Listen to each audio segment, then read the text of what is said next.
So I'll discuss a little bit about regulatory challenges and some stuff I found within the ayahuasca community in regards to power, politics, and other stuff. The content will be, I'll give a brief introduction of what my master's thesis is, and then I'll split into separating it to the different ayahuasca universes, as I like to call them. Then I'll move into the different risks that you can perceive within these universes, and the regulatory attempts, basing it on a case study between the ESC and an opposing group, which occurred in 2014. I'll use a theory of fields, which is a sociological approach to analyze this topic, and I'll discuss some of the findings and the conclusions. I would like to add that if anyone is interested in actually reading the dissertation, please contact me, because it's a more comprehensive piece than what I will explain here. So we all know that the international boom of ayahuasca is increasingly demanding more and more ayahuasca ceremonies and retreats, and creating different challenges across boundaries, across disciplines. So my thesis explores different ayahuasca universes to explain what are the risks within this, using this sociological approach and a qualitative method through interviews and discourse analysis.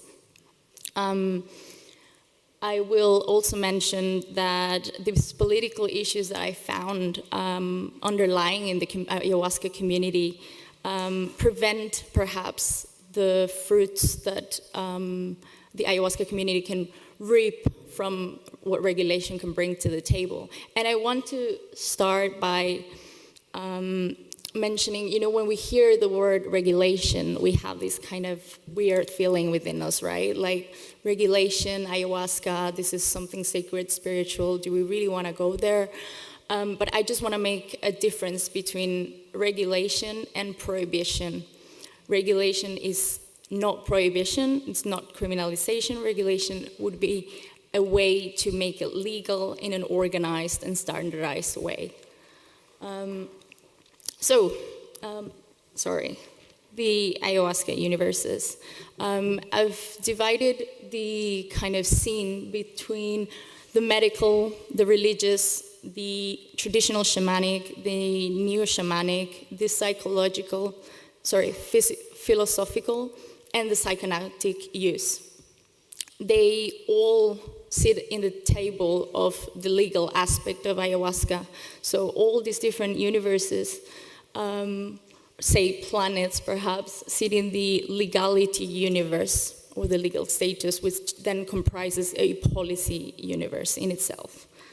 The risks within each of these universes can be perceived differently depending on your type of expertise. So in the philosophical aspect, we have ontological considerations and epistemological considerations, because how can you really regulate or protect something that is not defined in one single definition? So you can have ayahuasca as a medical tool, you can have ayahuasca as a healing tool, you can have it as an evolutionary, coexistent, symbiotic relationship tool. You can have it as a sacred sacrament, etc.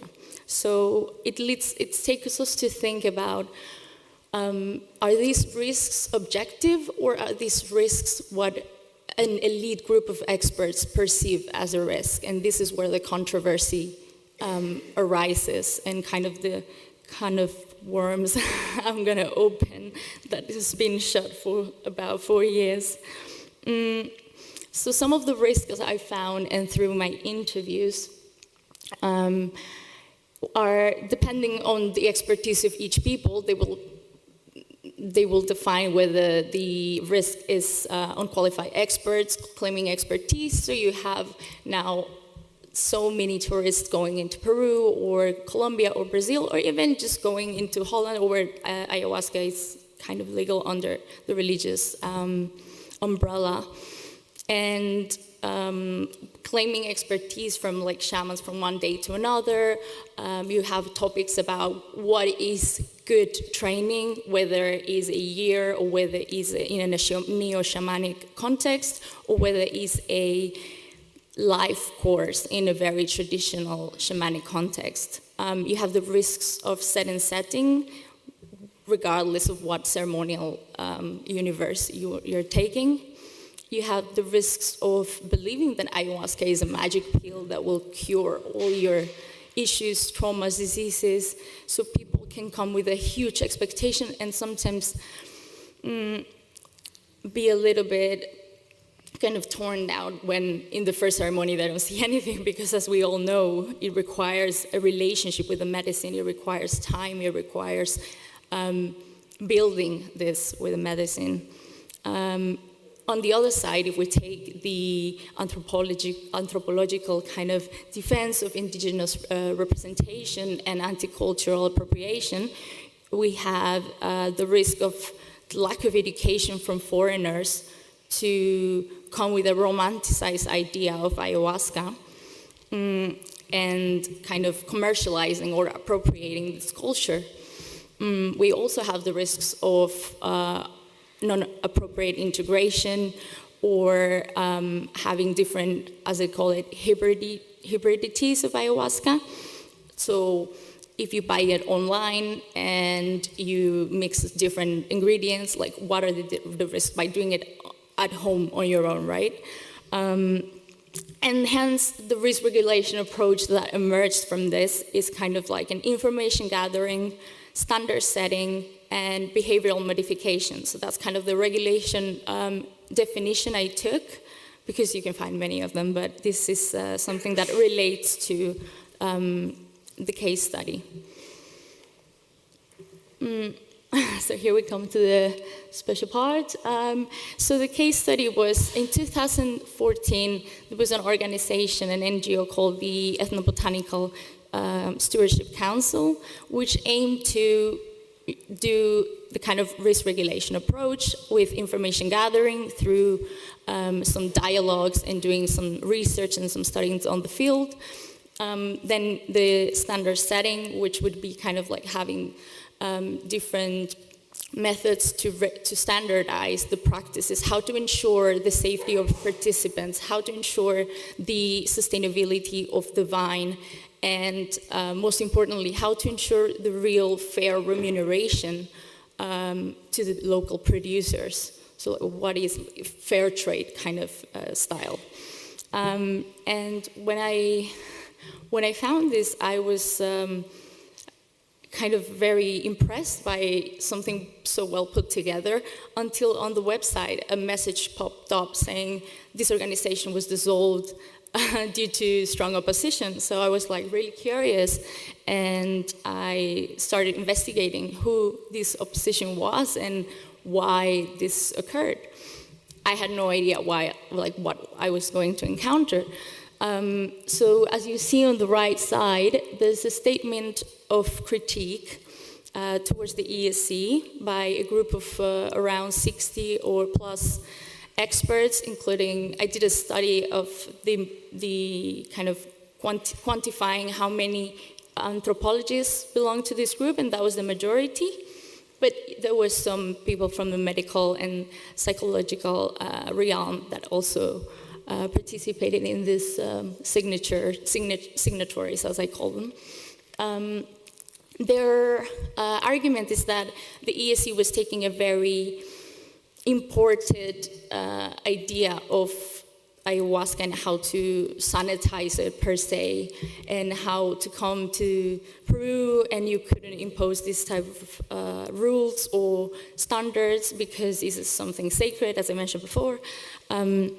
And in a lot of their points, they have some really, really valid kind of thought behind it. So, for example, the topic of certification, we can't certify centers, is something that we've encountered with ayahuasca, because how can you certify knowledge from an abuelo of 105 years old?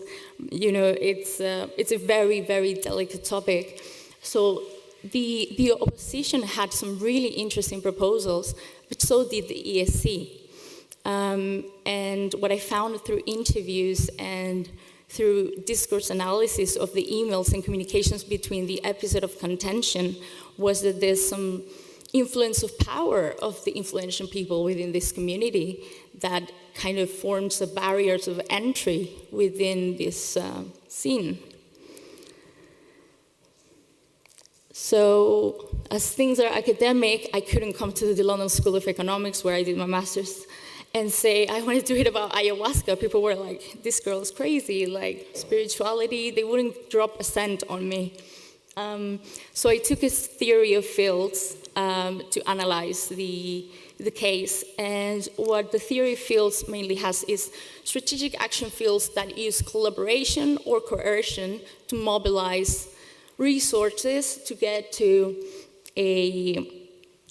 okay, thank you, 5 minutes, to get to a conclusion. You have the incumbents, in this case the signatories, which aim to remain with the status quo of the situation. Then you have challengers, who are the ones who normally present an alternative view of the situation, in this case the ESC bringing new things to the table. And you have internal units of governance, which in this case can be the organizations within each universe. We can consider ICER as one of them, and MAPS, and there's many others depending on the region, but you can read more on that on the paper. Then social skill, which comes down to resources, mobilization of resources, of people, of funds, and the broader field environment, which is the legal status of ayahuasca, the policy universe that I was speaking before, and it's basically the table that we're sitting at.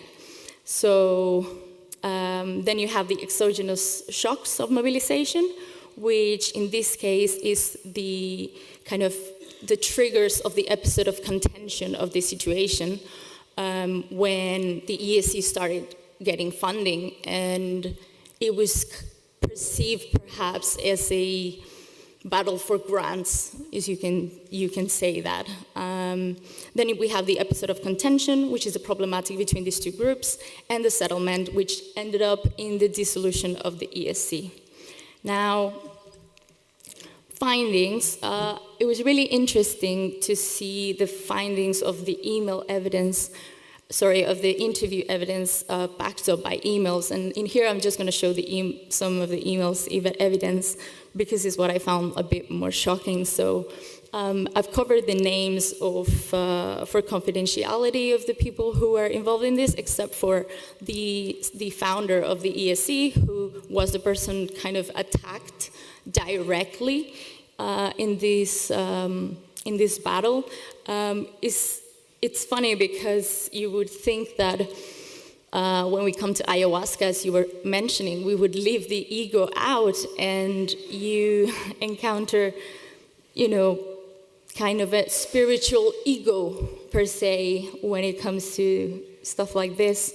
So I found that collective strategic action from the opposition was more based on coercion and abusive influence rather than cooperation.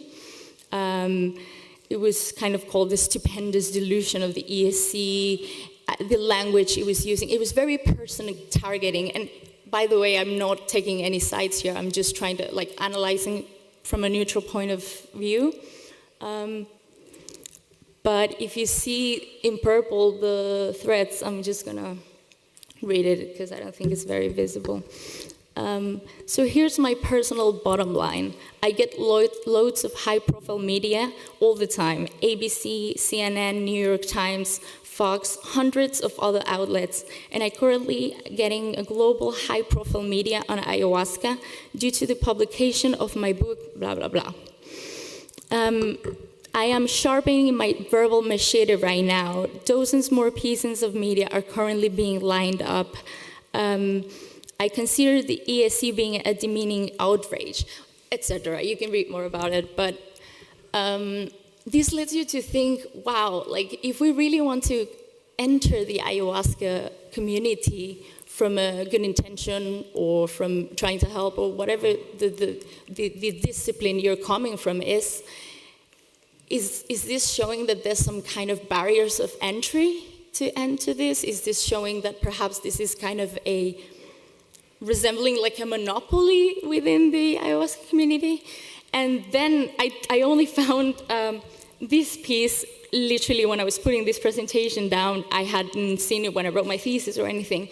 There was like a cartoon made out of this person, which is you would think like, wow, if you have the time to do this kind of stuff, why don't you put your energy in doing something beneficial for ayahuasca instead? Like, the fact that it became personal and person targeting kind of questions the validity of the argument of the opposition. Is it really an objective thing, or is it a subjective argument?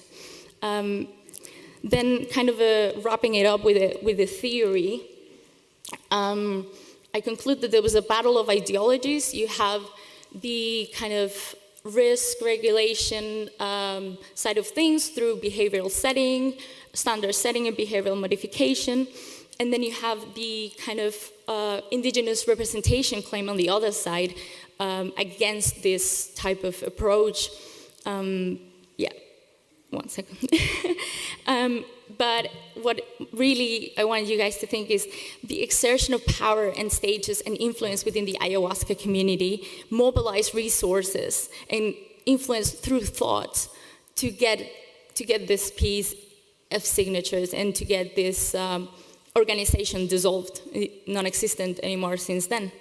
So the collective strategic action of the ESC was kind of based on cooperation, while the opposition was based on coercion to try to restore the status quo.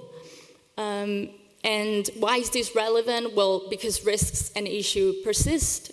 Even 5 years later, there's still issues that are pertinent now. It seems like the topic was kind of thrown under the carpet, hence why I raised it back up, just to kind of get people talking and get discussions coming up, because I think that good governance is inclusion, and this was not really reflected in this case study. And as in my interviews, my friend Dennis McKenna said, they arrogated the political correctness of indigenous representation.